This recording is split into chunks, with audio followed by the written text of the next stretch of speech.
안녕하세요. 바르실레입니다. 오늘은 엮이는 가족을 만들어가고 있는 사람들, 집안의 가장의 역할을 맡고 있는 사람들에 대한 이야기입니다. 아무리 하려고 하지만 잘 되지 않고 고통 가운데 있는 사람들의 고통에 대한 이야기를 함께 나누도록 하겠습니다. 계속해서 영상을 시청하시면 또 이에 대한 이야기들을 들으실 수 회복을 있습니다. 돕는 남자 바르실레. 안녕하세요. 바르실레입니다. 오늘은 엮이는 가정의 주체, 그러니까 엮이는 가정 안에서 그 뭔가 풀어갈 수 있을 어떤 위치들에 있는 사람들에 대한 이야기를 나누고자 합니다. 정서적인 가장들, 또 그게 어머니일 수도 있고, 또 아빠일 수도 있고, 그런 역할을 맡은 사람들의 이야기를 나누고자 합니다. 전에 우리가 엮이는적인 요소들에 대한 이야기를 가족을 한 번 더 나눴는데, 그때는 자녀들에 대한 이야기 또는 그 구성원들, 주체는 말고 그 나머지 사람들에 대한 이야기들을 좀 나눴습니다. 이번에는 그 핵심 주체가 되는 사람들에 대한 이야기를 나누고자 합니다. 집안의 정서적인 가장들, 집안의 방향의 키를 정할 수 있는 사람들에 대한 이야기입니다. 이 정의를 내리자고 하자면 뭐라고 정의할 수 있냐면, 그 엮이는 가족을, 그러니까 가족의 분위기를 좌우할 수 있고 방향을 정하는 역할이 주어진 사람이 역기능적인 그런 가족을 만들게 되어서 여기서 고쳐보려고 애를 쓰는데 잘 안 되는 사람들을 말합니다. 좀 말이 어려운데, 집안의 어떤 정서적 가장이 순기능으로 만들고 싶은데, 가족을 순기능으로 만들고 싶은데 잘 안 될 때의 고통에 대한 이야기를 이 시간 나누는 겁니다. 이런 가족들의 특징에 대해서 좀 나누고자 합니다. 이런 가족의 특징에서는 그 정서적인 가장의 역할을 하는 사람들이 하는 고민이기 때문에 이 사람들이 집안을 잘 꾸려가고자 하는 마음이 분명히 있습니다. 그 가족을 사랑하고 정말 잘 되기 원하는 마음이 있는 거예요. 근데 문제는 뭐냐면 잘 안 돼요. 잘 안 되는 게 아니라 안 돼요. 되는 듯 하다가 안 되고, 되는 듯 하는 듯 안 되고, 라는 역할이, 이렇게 그런 패턴을 맡게 되는 거죠. 마치 중독처럼 중독이 좀 좋다 좋아지다가 안 되고, 주어지다 안 되고, 좋아지다 안 되고, 이것이 반복되는 거하고 마찬가지입니다. 잘 꾸려보고 싶으니까 어떻게 하냐면 가족의 자기 나름대로의 가치관 아래서 가족을 통제하고 조종하기 시작합니다. 그래서 그거를 좀 꾸려가려고 하는데 안 되니까 어떻게 하죠? 화를 내요. 화를 내다 보니까 안 되니까 또 우울해합니다. 우울해하다 안 되니까 또 화를 내요. 아니면 또 나중에 멸시하게 되고, 이런 어떤 그 사람에 대한 원한을 가졌을 때랑 똑같은 현상들이 쭉 일어나게 됩니다. 어떤 순기능의 요소들이 많아서, 쿠션이 많아서 그것이 흘러나와야 되는데, 자신 안에 어떤 힘이 있어서 힘이 흘러나와야 되는데 그 힘이 없는 사람들이라는 겁니다. 그 가족을 꾸려갈 수 있는 영향력이, 힘이 없다는 거예요. 근데 잘하려고 하다 보니까 잘 안 되니까 스스로도 힘들고 주변 사람도 힘들게 되는 일들이 생기게 됩니다. 보통 이런 사람들은 처음에 가족을 꾸릴 때 사실 사람들을 잘 이해를 못해요. 왜 힘들어하나? 가족을 잘 꾸리는 거 왜 힘들어? 나라면 이렇게 하겠어. 나는 자녀를 이렇게 양육하겠어. 나는 배우자를 이렇게 대하겠어. 나는 정말 정말 아침 드라마에 나오는 그 아름다운 가족들처럼 나도 그렇게 가족들을 꾸릴 거야 라고 쉽게 생각을 하는 경향들이 있는 것 같습니다. 그런데 막상 가족을 꾸리고 보면 예상치 못했던 어려움들이 아주 큰 산처럼 다가온다는 거예요. 그건 때로는 작아 보이는 일이지만 큰 경우들이 많이 있습니다. 예를 들어 갑자기 시댁에서 문제가 생기는 거예요. 그래서 시댁과의 트러블이 생겨서 이것이 가족 안의 역기능으로 흘러오는 예상치 못했던 일들이 생기는 거예요. 자기는 자녀들을 잘 양육하고 있다고 생각하고 초등학생까지는 말을 잘 듣던 아이가 갑자기 중학생에 가면서 말을 듣지 않고 비행 청소년과 사귀고, 때로는 자기 자녀가 비행 청소년의 중심에서 아이들을 선도하고 있는 걸 보게 돼요. 그러니까 아이들을 이끌고 있는 걸 보게 돼요. 그걸 보면서 시름에 빠지게 되고 아이를 잡게 되고, 그리고 그가 더불어 배우자와 문제들이 생기는 경우들까지 생기게 된다는 겁니다.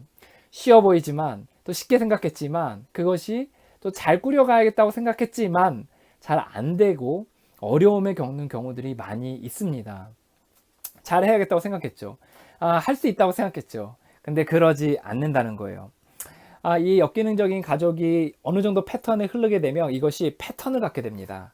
그래서 이제 서로 화내고, 화내다가 또 우울해하고, 화내고 우울하고 멸시하고, 이런 패턴들을 갖게 되고, 이제 보이지 않는 그 가족 안에서의 규칙들이 생기게 된다는 거예요. 친척집을 가본 적이 있잖아요. 그럼 그 친척집 안에서 친척들을 보면 한 가족을 잘 유심히 보면 그 가족 안에서의 어떤 원칙과 규칙 같은 것들이 그 안에 있어요. 예를 들어 그 가족은 밥 먹을 때 꼭 서로 원으로 손을 잡고 기도를 하고 밥을 먹습니다.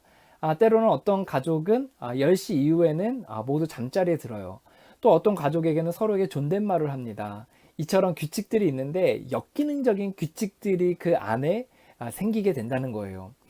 예를 들어 우리는 서로에 대해 감정에 대해서는 절대 물어보지 말아요. 부모에게 자기의 의견을 제시하는 것에 대해서 절대 안 되는 것으로 금기로 받아들여져요.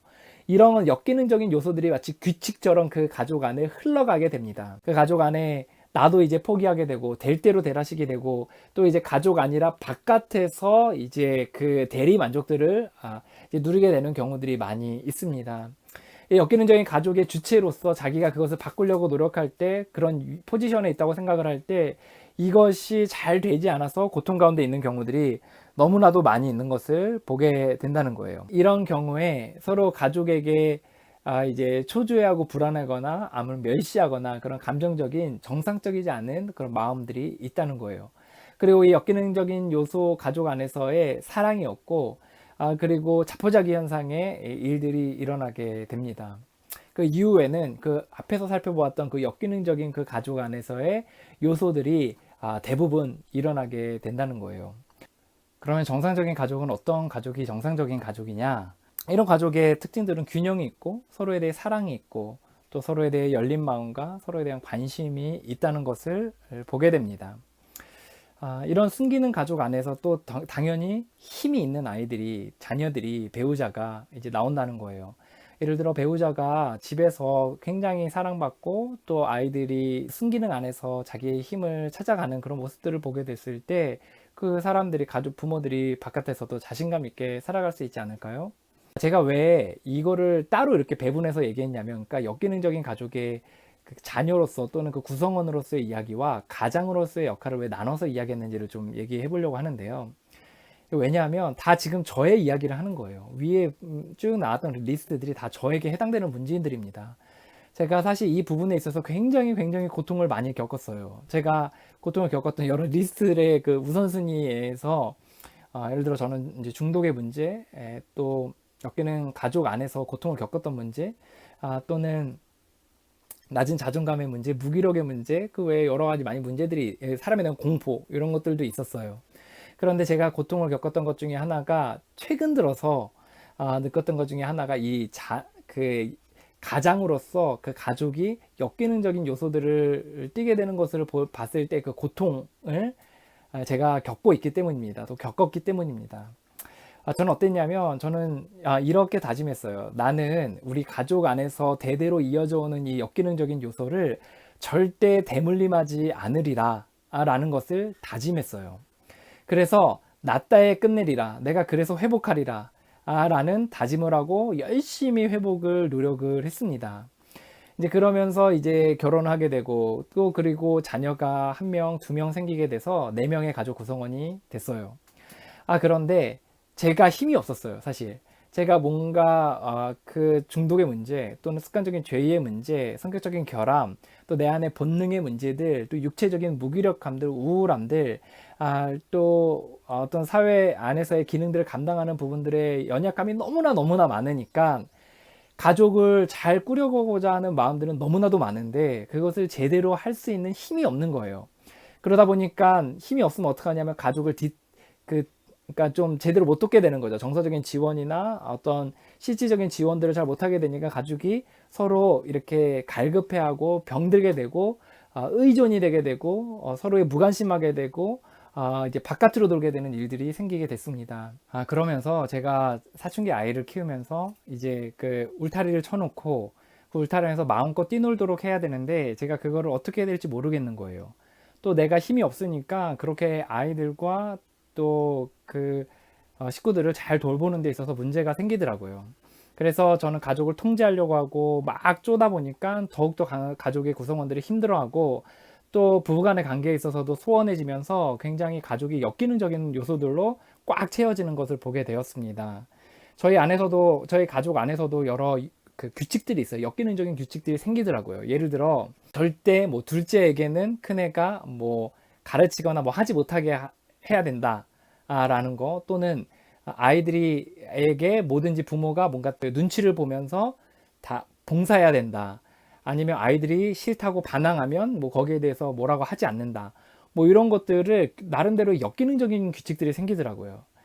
이게 순기능을 지향했던 제가 절대로 이 역기능적인 요소가 그 가정 안에 흘러가게 하지 않겠다고 했던 제가 어떻게 이것들을 바라보면서 얼마나 제가 고통스러웠겠습니까? 정말 정말 많이 힘들었고, 정말 그 바깥에 나갔다가 집안에 들어왔을 때 그 사춘기 아이가 막 엄마랑 싸워가지고 막 뭐 책가방도 던지고 막 이렇게 하는 것들을 보면서 얼마나 마음이 아프고, 또 그것을 좀 바로 잡아 보려고 애를 썼을 때 잘 안 되는 것을 통해서 얼마나 힘이 들었는지 모릅니다.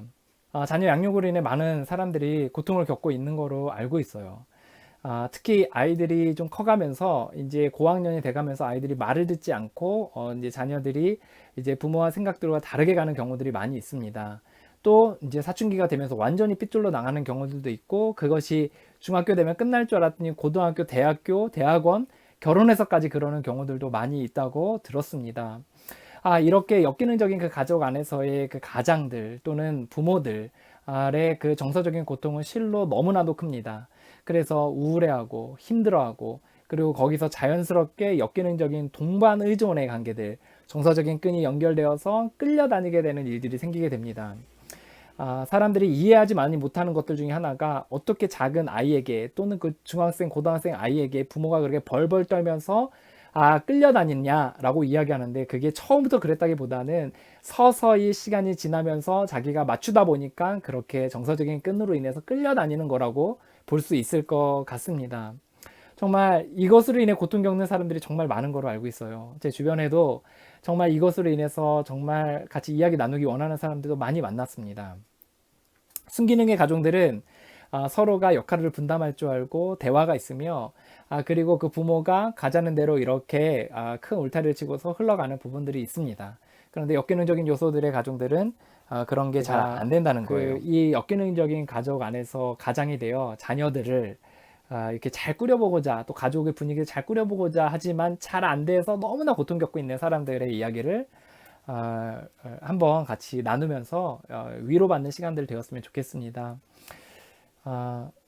이 문제 정말 많은 사람들이 힘들어합니다. 그 부모들 모임에 가면 다 자기가 자기 자녀를 잘 키운다고 이야기하지만, 사실 그 속에서는 정말 잘 키우는 게 아닐 수도 있고, 아니면 정말 그 안에서는 내면이 완전히 썩어서 문드러진 경우도 많이 있습니다. 지금도 고통 가운데 있는 많은 사람들이 있습니다. 일어나십시오. 함께 갑시다. 저희 카페에 가면 그것에 가입하시면 함께 커뮤니티 가운데 회복의 과정들을 밟을 수 있습니다. 역기능적인 가정 안에서의 이야기만이 아니라 자기 안의 회복에 대한 이야기들을 나누게 됩니다. 또한 유튜브 영상을 구독하시면 함께 그 채널을 통해서 멘토링을 받을 수 있습니다. 여러분의 삶 가운데서 가장으로 또 뭔가 가족을 좋게 변화시키고자 애쓰는 많은 사람들이 있음을 압니다. 그런 분들 힘내시기 바랍니다. 그렇게 오늘도 골방 가운데서 또 좋은 삶에 영위하고자 회복을 위해서 간절히 바라고 애쓰는 모든 분들 응원합니다.